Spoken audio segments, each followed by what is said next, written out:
The snow is still falling when Lily Hargrove walks out of the Fairmont Empress Banquet Hall, her one good blazer damp from someone else's spilled wine, her heels unsteady on the salted stone steps.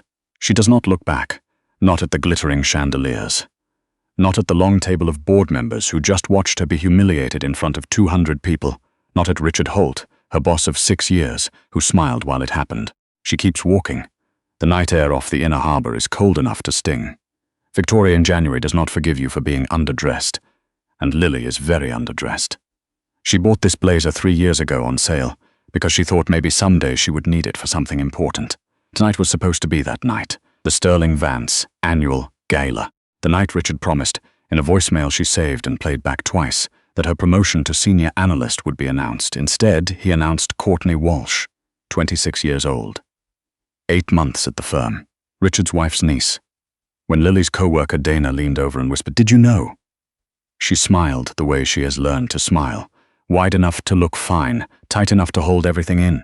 She excused herself.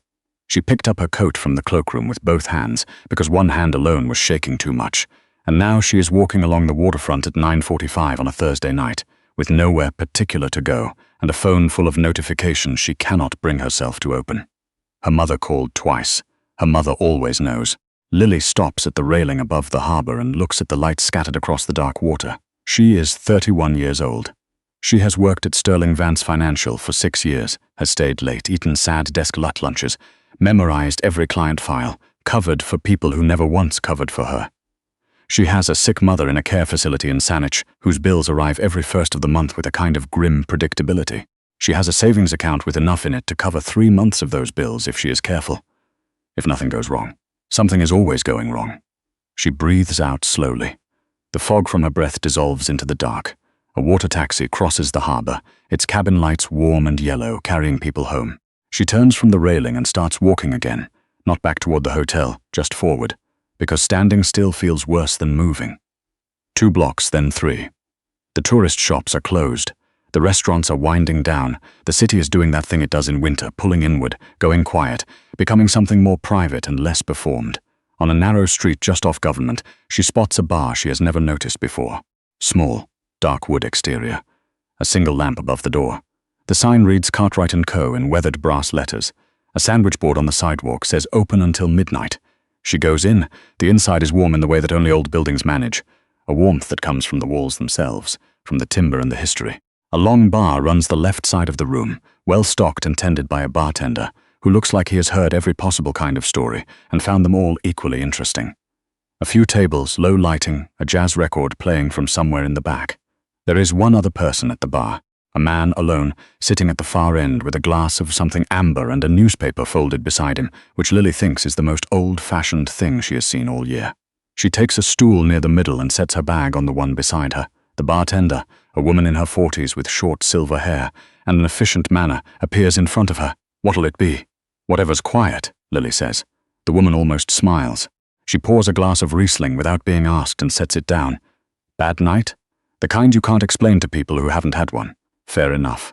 She moves away to give Lily room. Lily wraps both hands around the stem of the glass and stares at the back wall, which is lined with old photographs of Victoria. The harbor in the 50s, the causeway, people in heavy coats who all look like they are enduring something but doing it with some dignity. She finds this comforting in a way she cannot immediately name. She is on her second glass when the man at the end of the bar speaks. The Holt case. He says it like a statement rather than an opening, without looking up from the newspaper he is no longer reading. Lily turns. "I'm sorry. He's older than she initially registered. Maybe 40. Maybe a bit more. Dark eyes. A face that has made some peace with its angles.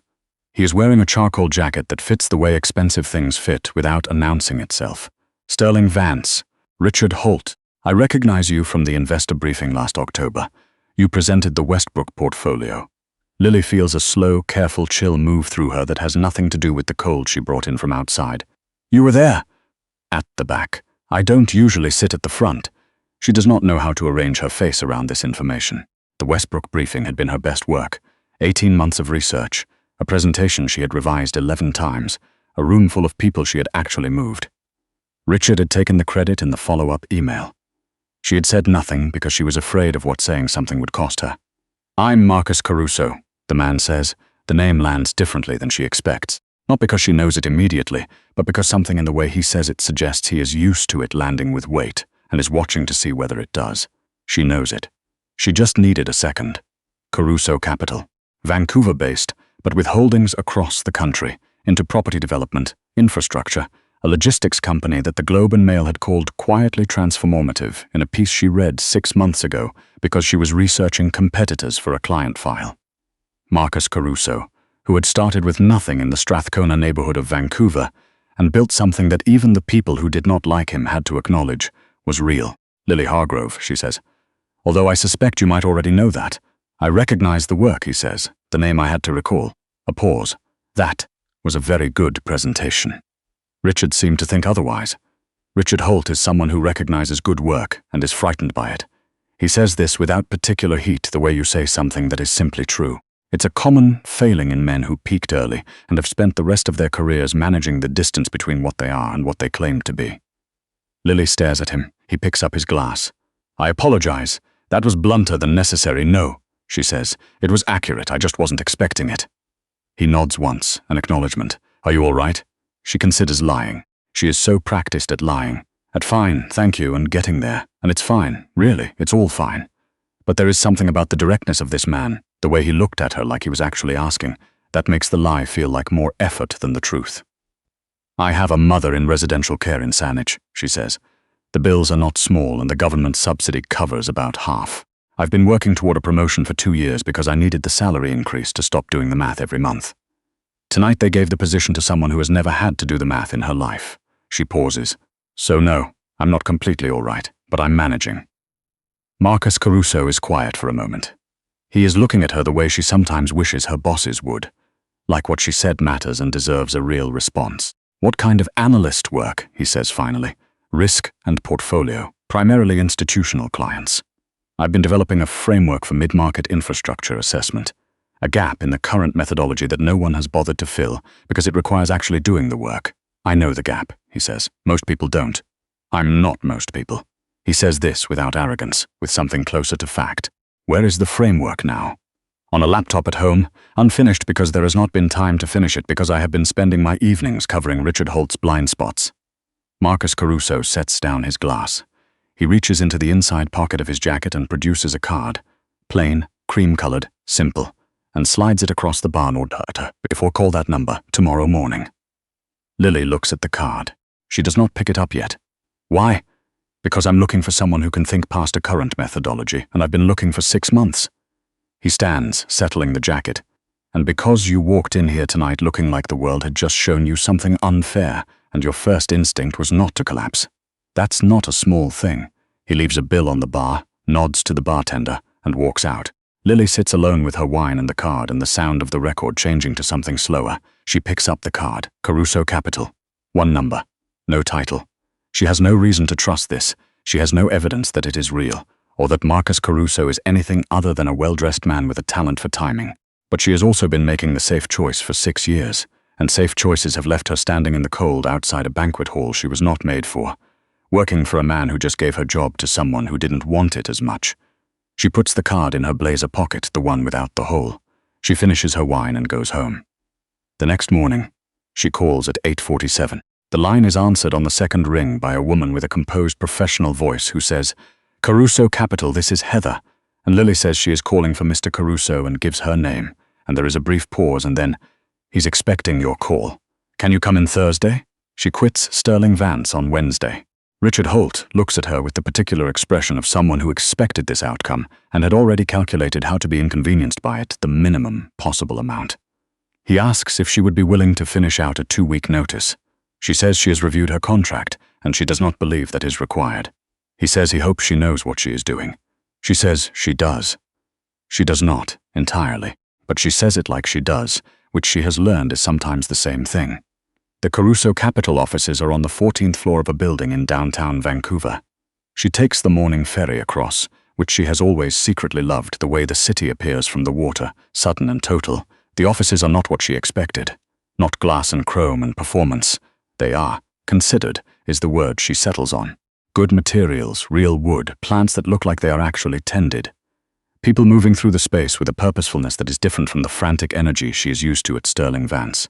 Quieter, more deliberate.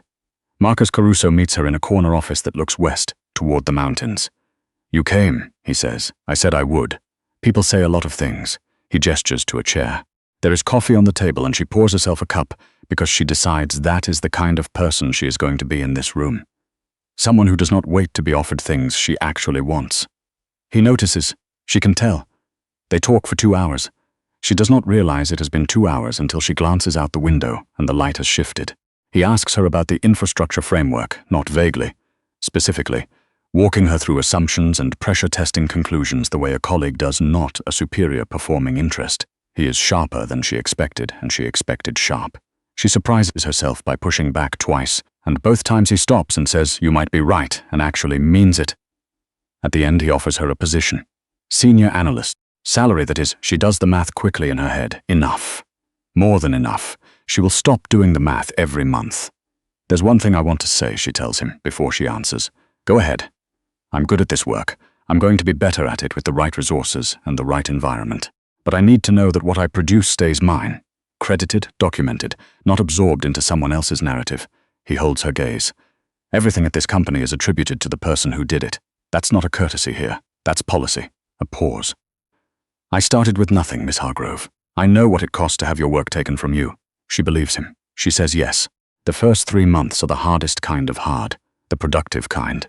She is rebuilding her methodology from the ground up with proper resources for the first time. The team around her is small, precise, and intimidatingly good.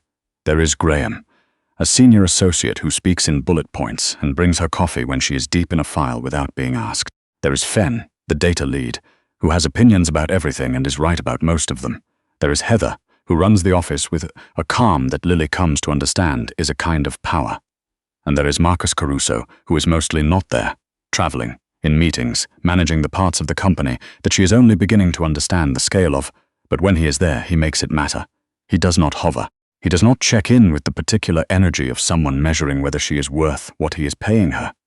He gives her the file and trusts her with it, and shows up when she needs to talk through something, which is exactly what she would have wanted, and exactly what she was not given for 6 years. She does not think about him as anything other than her employer. She tells herself this and mostly believes it. The morning she finds out about Eloise changes everything, though not in the way things usually change.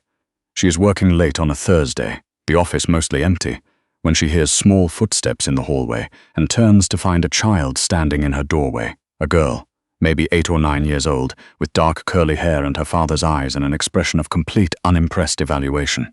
"You're the new one," the girl says. "I suppose I am." Lily sets down her pen. "Who are you?" "Eloise." She says it with the particular dignity of a child who has been told her name is important. "My dad owns this place. I know." Lily keeps her voice neutral. "Does your dad know you're in here?" Heather is getting him. Eloise steps into the room, uninvited but not rudely, more like someone conducting a tour of their own territory. She looks at the papers on the desk with focused interest. "What are those? Infrastructure risk assessments. What does that mean?" "It means I'm figuring out which bridges might fall down." Eloise looks up at her with sudden sharp interest. "And what happens if you find one that will? We tell people not to build on it." "Good," Eloise says with conviction. She pulls out the chair across from Lily and sits down. She folds her hands on the desk in a way that is exactly like her father. "I was reading a book about engineers," she announces. "Women engineers. Did you know that women invented a lot of things that men got credit for?" Lily feels something loosen in her chest that has been tightly held for a very long time. "I've heard that, yes. I'm going to be an engineer," Eloise says. "Or a doctor. I haven't decided." "You have time. My dad says that too." She pauses. "He says most decisions that feel urgent aren't." Another pause. "I think he's usually right, but I don't always tell him." Lily almost laughs. That seems wise. Marcus appears in the doorway and his expression is something unguarded and complicated. Relief, exhaustion, something softer that she does not have a name for yet. "Eloise," he says, and his voice is different than it ever is in meetings. "Heather was looking for you. I was introducing myself." Eloise turns back to Lily. "It was nice to meet you." "You too," Lily says and means it. Eloise slides off the chair and walks past her father into the hallway, and Marcus watches her go with the expression of someone who has organized their entire life around one thing and knows it. "I'm sorry," he says, looking back at Lily. "She gets out sometimes." "She didn't bother me." Lily pauses. "She's remarkable." Something in Marcus Caruso's face does what she has only seen twice before, softens completely and without defense. She's the most remarkable person I know, he says. I'm somewhat biased. How old is she? 9. Going on 45. He comes into the office the far wall, with his hands in his pockets. Her mother passed away when she was 4. Ovarian cancer. It was quick, and then not quick, which is the worst kind. I'm sorry. She doesn't remember enough to grieve the way adults do. She grieves differently. She asks questions. A pause. Last week, she asked me whether it was possible to miss someone you barely remember. Lily is quiet for a moment. What did you say? I said yes. I said that the shape of someone stays with you even when the details go. That you can miss the shape of a person. Lily looks at the window at the city lights beginning to surface in the early dark. She thinks about her mother, who is still there but is also slowly beginning to go, the disease taking first the edges and then, some days, more. She knows something about missing the shape of someone while they are still in the room. She asked if she could spend more time here, Marcus says. In the office. She likes the people. She's welcome in my office, Lily says, anytime she wants. He looks at her for a moment. I'll tell her that. He straightens. You should go home, Miss Hargrove. The bridges will still need assessing tomorrow. She does go home. But she sits on the ferry and watches the dark water and thinks about a 9-year-old girl with her father's eyes asking whether you can miss the shape of someone, and she feels something she has not allowed herself to feel in a very long time. Something that is not about the bills or the work or the long, careful management of surviving. Something that is simply hope, small and inconvenient and impossible to put back once it has started. After that Thursday, Eloise begins to appear in her office with some regularity. Not every day. Lily understands she is also in school, also in the care of a woman named Ruth, who has been with the family since Eloise was a baby. But often enough that Lily starts keeping a small basket of colored markers on the corner of her desk, which Eloise discovers on her second visit and treats with the satisfaction of someone who has found something that was always meant for them. They draw while Lily works. Eloise draws bridges, obsessively, elaborately, from every angle, and Lily reviews files and answers questions about load capacity and soil composition with the same precision she would use in a board meeting, because Eloise is 9 and asks board meeting questions. Do you get lonely? Eloise asks one afternoon out of nowhere, not looking up from her drawing. Lily considers the question seriously. Sometimes, Dad gets lonely. Eloise says it matter-of-factly. He doesn't say so, but I can tell. He makes tea at 11 o'clock at night and just stands in the kitchen. Lily does not know what to say to this. She settles on, he has a lot on his mind, he needs someone to talk to. Eloise looks up. He has people for work, someone to talk to about other things. Lily looks at this child, at the directness that is entirely her father's and entirely her own, and feels the particular helplessness of being seen very clearly by someone who is 9 years old. You're very perceptive, she says. I know, says Eloise and returns to her bridge. It is a Tuesday in March when Richard Holt re-enters the picture. Lily is presenting to a room of potential partners when she sees him, sitting near the door, name badge reading Sterling Vance Financial in the typeface she has been looking at for 6 years. He is here because Sterling Vance is pursuing the same infrastructure contract that Caruso Capital is. He sees her before she can decide how to arrange her face about it, and his expression moves through surprise to something sour and calculating. She presents anyway.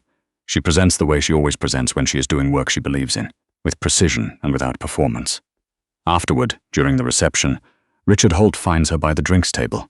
Hargrove, he says, didn't realize you'd landed at Caruso. It worked out well, she says. Marcus Caruso's an interesting choice. There is something in his tone, not quite a threat, more like a seed planted to see what it grows into. He's not straightforward, you know. His dealings in the Burnaby development, there were questions. There are always questions about successful people, Lily says. Particularly when the success makes someone else look insufficient. He blinks. She has never spoken to him this way. She has spent 6 years making herself small enough to fit the shape he allowed her. She has not done the calculations yet on how much of herself she lost to that practice. Just be careful, he says, with the particular condescension of someone delivering a warning they know will not be believed. I always am, she says, and turns away. She tells Marcus about it the next morning, briefly and without drama, because she has decided that transparency is the thing she values now, in herself and in the people around her. Then he says, the Burnaby questions were investigated and resolved 4 years ago. You can read the public record. A pause. Thank you for telling me. I thought you should know he's in the room. He's been in rooms before. Marcus looks at her. Are you all right? It is the second time he has asked her that. The same question, in a different season, and again she notices that he means it, not as a formality, as an actual question. I'm fine, she says. Then, correcting herself, because she has decided also that she is done lying for comfort. I'm a little rattled. But I know the difference between someone who has information about you and someone who is just trying to use the idea of information. He was doing the second thing. Marcus nods slowly. He's going to keep trying, he says. He's the kind of man who takes it personally when someone he underestimated turns out to be correct. I know. She pauses. So what do? We do the work, Marcus says. We submit the best analysis and we let it stand on its own. If it's good enough. And it is. The contract speaks for itself. She wants to believe this. She does believe it mostly. But she knows Richard Holt, and she knows what he is capable of when he feels diminished. She drives home that night not frightened, exactly, but alert in the particular way of someone who has survived enough difficulty to recognize its early shapes. What she does not know is that Richard Holt has already made a call. She finds out 3 days later when Heather stops her in the hallway with an expression Lily has never seen on her face before, careful and a little pale. Marcus wants to see you, she says. Now, his office. She goes. She walks down the corridor and through the glass doors, and Marcus is standing at the window with his back to her, which she has learned is what he does when something has happened that requires him to think before he speaks. Richard Holt contacted 3 of our current partners, he says, still facing the window, suggesting that our infrastructure analysis for the coastal transport bid was derivative of work developed at Sterling Vance, that you may have brought proprietary materials when you left. Different from that January night on the waterfront. This is interior, sharp. That's not true. I know that. He turns. His face is controlled, but his jaw is set in a way that tells her he is angry. I need you to know that I know that before we talk about anything else, she breathes. Okay. The framework you built here, you started developing it while you were at Sterling Vance. Conceptually, the work you did there was pointing toward it. He's going to argue the foundations belong to them. He's going to be wrong, yes, but being wrong and being believed are different things. He crosses to his desk. I've already spoken to our legal team. There's a clear record, your personal notes, your research trail, the documented evolution, that shows this methodology as it exists at Caruso Capital was developed on our time, with our resources, building on original thinking that predates its application to anything Sterling Vance touched. A pause, but this will take time to resolve, and in the meantime, he is going to try to damage your reputation, and by extension ours. Lily stands in the middle of the office and feels the familiar weight of it. The way power works, the way a man who feels outrun can still turn and reach behind him and grab at what you're carrying.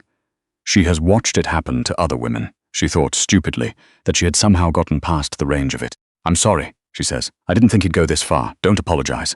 His voice is firm. This is not what you did. This is what he is. He sits down and something in his posture shifts, less the executive, more the man. Lily, I've read everything you've produced in 4 months.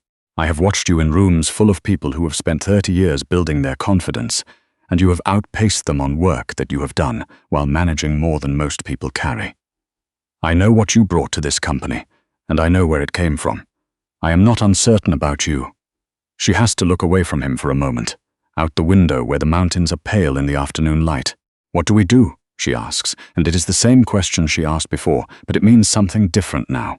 We fight it properly, he pauses, and we make sure you have everything you need in the meantime. Your salary continues. Your credit on the coastal file is documented, and if this goes legal, which I expect it will, you will have the best possible counsel. Another pause. I also want to be transparent with you. This is partly about the contract, but it is also about you, specifically. He wants to make you pay for leaving. I find that unacceptable. She looks at him. She is 31 years old and she is tired in ways that have nothing to do with sleep, and this man is looking at her like what she did and what she built and what she is owed for both of them are simply facts that he has no intention of treating otherwise. Thank you, she says. Don't thank me for doing the right thing, he says, which is possibly the most Marcus Caruso sentence she has ever heard. Just tell me you'll let me help. I'll let you help, she says. The legal process is slower than either of them would like. There are depositions, document reviews, conferences with lawyers who speak carefully and charge by the 6-minute increment. Richard Holt's firm produces a thin case built on coincidence and implication, the kind of case that would not survive serious scrutiny, but can cost enormous amounts of time and money to defeat. In the meantime, she works. She submits the coastal transport analysis. She takes on 2 additional files. She sits in Eloise's school concert in the 3rd row because Marcus had a call he could not move, and Eloise had a violin solo, and Lily had said, without thinking about it too much, that she would go. Eloise plays Vivaldi imperfectly and with total conviction, and Lily feels something break open in her chest at exactly the right moment. Afterward, walking to the car, Eloise takes her hand, just picks it up the way children do when they have decided something. "Did you like it?" Eloise asks. "I loved it, even the part where I lost the tempo. Especially that part. You recovered beautifully." Eloise considers this. "Dad says recovering is more important than not falling. He's right." "I know." She swings their joined hands once. "I'm glad you were there." Lily squeezes her hand once and does not say anything because she is afraid of what her voice will do if she tries. She texts Marcus. "She was wonderful. Everything went well." He replies, "Thank you, I owe you." She stares at the message for a long time before putting her phone away. It is April when the legal matter resolves, a Thursday which seems to be the day things happen to Lily Hargrove. Sterling Vance's claim is rejected in its entirety. The adjudicator's decision is 3 pages of careful language that amounts to, Richard Holt was wrong, and the record is clear, and the framework belongs to Caruso Capital and to the analyst who built it. Marcus sends her a document before she can hear it anywhere else. A single page, copied to the full leadership team, formally and publicly crediting the coastal transport methodology to Lily Hargrove, senior analyst, Caruso Capital. Below the document, in a separate message, he writes, "As it should have been from the beginning. Congratulations." She sits at her desk and reads the message 3 times, and then she does something she has not allowed herself to do in a professional space in 6 years. She cries. Not a lot, just enough. The kind that is not about sadness. She finds him in his office an hour later, after she has had time to put herself back together. "The decision came in," she says. "I know." He is standing at the window again, but this time he turns right away like he was waiting. "How are you?" "Relieved," she says. "And angry. In that order, or maybe at the same time. The anger makes sense, I know." She comes further into the room. "I've been careful my whole career. I've been thorough and documented and professional, and I did everything you're supposed to do, and it still almost cost me everything, because a man who was threatened by my competence decided to lie about it." "Yes," Marcus says. "That is what happened. I want it to matter," she says. "I don't want to just absorb it and keep moving and be grateful it resolved. I want it to actually matter, to mean something about what should change, then make it matter." He crosses the room and she realizes they are standing closer than they usually do, which has happened more often lately, a gradual closing of the careful professional distance they have both been maintaining. "You're going to keep producing work that is undeniable. You already have, and the record of what Holt did and what was decided is permanent now. That matters. You made it matter by not walking away." She looks at him. She is aware of everything. The afternoon light, the city behind him, the way her heartbeat has been behaving lately in rooms where he is present. "Can I say something that might be outside the appropriate scope of our professional relationship?" she asks. "Yes. I didn't expect any of this. I walked into a bar in January because I needed to sit somewhere warm, and I was not planning to meet anyone or accept anyone's business card or trust anyone who offered me a way out of a bad situation. I have very carefully not trusted people with the things that matter because the cost of getting it wrong has always been too high." She pauses. "And then you handed me a card and I couldn't make myself throw it away, and I don't fully know what that means yet, but I know it isn't nothing." Marcus Caruso is very still. "I'm telling you this now," she continues, "because the legal matter is resolved and you are technically no longer my only professional lifeline, which I realize is a very strange condition to attach to a personal disclosure, but I needed the condition to be met before I could say it." He exhales, something almost like a laugh, almost like relief. "That is the most carefully structured personal statement I have ever heard. I'm a risk analyst, I know." He takes a step forward, deliberate and unhurried. "Lily, I have been trying to maintain a strictly appropriate employer-employee relationship since approximately the 3rd week of January, which is when I realized that your framework for mid-market infrastructure assessment was not actually what I was thinking about at night." She looks at him. "What were you thinking about?" "The way you told Richard Holt you hoped he knew what he was doing," he says, "and the look on your face when you said you did." She almost laughs. She doesn't, but almost. "I don't want to complicate what's working," he says. "The work is real and it matters, and I don't want to disrupt it, but I think you should know that what I feel is not uncomplicated, and I'm not someone who says things like that lightly. I know you're not. So," he is watching her carefully, without pressure, "what would you like to do with this information?" She thinks about her mother, who asked her last Sunday on the phone, a good day, one of the clearer ones, whether she was happy yet.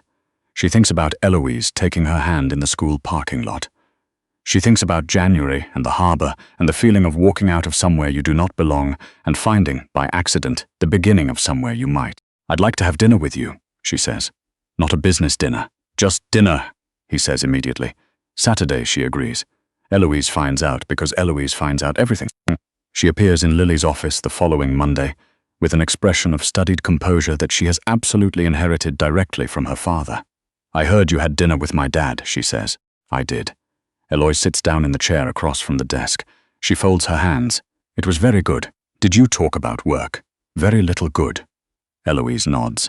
She picks up a blue marker and uncaps it. Dad smiles more when he's talking to you, she says, beginning to draw a bridge. Just so you know. Lily looks at this child who carries loss so lightly and questions so carefully and loves so completely and matter-of-factly, and she feels the last tight thing in her chest release.